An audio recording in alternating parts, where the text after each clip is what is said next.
Thank you, Mr. President. The number of issues in Iraq requiring the Council's attention are too numerous in a single short statement, but one that underpins so many of these issues and hinders any real prospect for development in the advancement of human rights is corruption.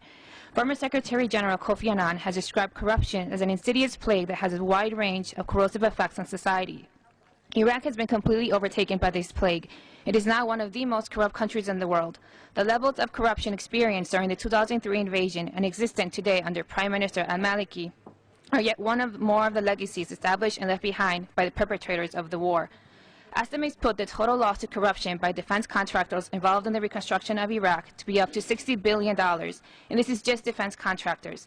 CPA actions in Iraq have been described as economic war crimes that breach international law, and like all crimes, the perpetrators must be brought to justice. Like his predecessors, al-Maliki continued and advanced his practice of corruption, which was described by a former minister as an institutionalized kleptocracy, with the wholesale theft of public funds and where everything is for sale.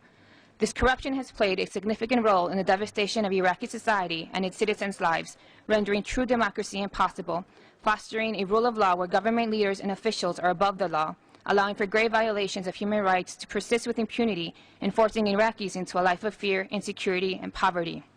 Iraqis live in miserable conditions, while the billions that belong to them line the pockets of those in power. On average, Iraq has the highest paid officials in the world. Their salaries range from $11,000 to over $80,000 per month.